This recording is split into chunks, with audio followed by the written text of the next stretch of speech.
G'day, it's Rob here again. Well, this is just a short video to show you a little trick that may or may not be useful to you, and it's about these things. Sanding belts, and in this case it's a sanding belt for my Linisher, my very old Linisher. And I've shown you this before. It's a handy gadget. This one's a direct drive, and I picked this up at a garage sale for I think it was $5, and it was originally driven by a cable drive meant to be run off an electric drill, and I hooked it up to a junkyard electric motor with a Y coupling, which you use for driving water pumps and stuff like that. And it's great because it goes nice and slow. It's not a real fast one, and the direction is down, so if anything catches it, flips it down on the floor rather than shooting it up onto the roof and get lost forever. But anyway, what I'm coming to, there's a problem with this thing, and the problem is that it takes a very hard to find belt. Being old, like a lot of the old stuff, the belt size has changed over the years, and this takes a 2-inch belt. Trying to source these is a devil's own job, you can get them now online, but yeah, they're hard to find, particularly if you go to a local belt shop and they just don't have anything in 2-inch really. So what to do? How do I get around that? Well, I'll show you a simple trick that the guy at the belt shop showed me, and it's so obvious. Well, I suppose a lot of you know it already, but I'll show you anyway to show you how you do it, and it might help you out of a bind if you can't get the right width belt for what you've got. This will probably get you out of trouble anyway. So we'll move on. So what do you need? Well, you need a ruler,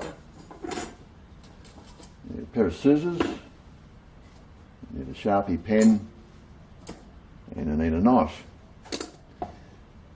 And then you go to your local belt man, and like a lot of these belts, the width is the problem. The actual length of the belt, or the loop of the belt, is quite often available in sizes which are close to what you want, and you can use your adjustment in your Linisher or your belt sander to take up any slot. So basically, what I do is I buy wider belts than the Linisher takes, and then I strip them down to the width I want.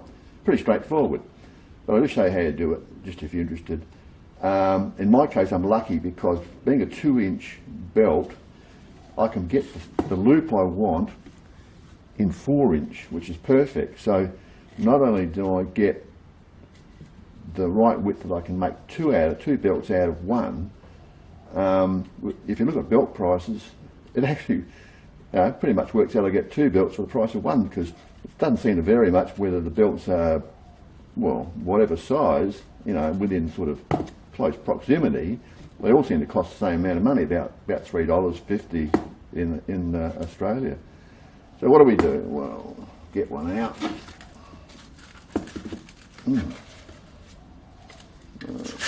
That's a better way. And then it's simple. Get the ruler, get the Sharpie pen,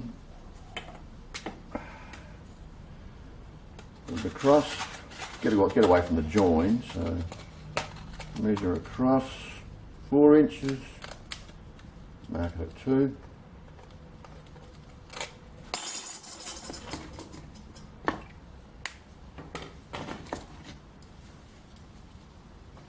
Get our knife, and then we stab through the belt with the blade in the parallel position to the sides. Don't stick it in your finger.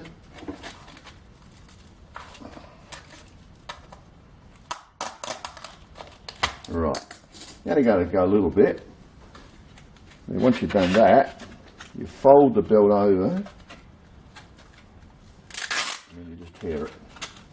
Once you've got it started, just tear it down to the join, and it will tear along the cloth in the belt. You can do this for any belt. Then at the join, just get some scissors. I like to use scissors rather than tear it through the join because it, you never know, it might go haywire. There you go. Get rid of that bit. There, so there you go. You've now got two belts, perfect size for the lineature, and yeah, two for $3.20. That's not bad. So I'm quite happy with that. I mean, I've been doing that for years and years, as long as I've had the lineature, because yeah, you just can't get these belts locally. And as I said, maybe on eBay you pick them up. But so that's the trick. If you can get a belt which is wider than you need, whether it's twice as wide or only half as wide again, but the loop size is correct, well then you can just tear them down like that and you're good to go. Alright, well that's it from me, just a simple little trick that, yeah, a lot of people probably never use it. Oh yeah, one other thing I must show you too about this before I go.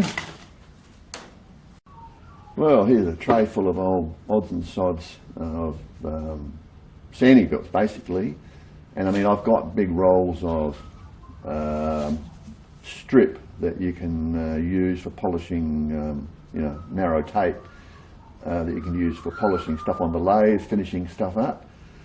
And I've got wet and dry in here, that all sorts. But basically, never throw out your old sanding belts because, they might be buggered as far as the belt sander goes, but you can tear them down. Ooh, making a liar of me. The same way, and just make, tape, sanding tape out of them. So plenty of life left in them generally. So when they go, well, yeah, lots of life left. So as you see, I always keep a whole pile of this stuff handy, various widths. And that way you can get into, small stuff with them or whatever. But, yep, don't throw those belts out. And even the tray, this is an old kitty litter tray I picked up on junk off the side of the road. And the cat's probably long gone, but it's still great for this sort of work. And, yep, well, there you go. No such thing as junk, even the old belts. So, okay, well, I hope you got something out of this video anyway. And, well, yeah, I'll see you next time. Cheers.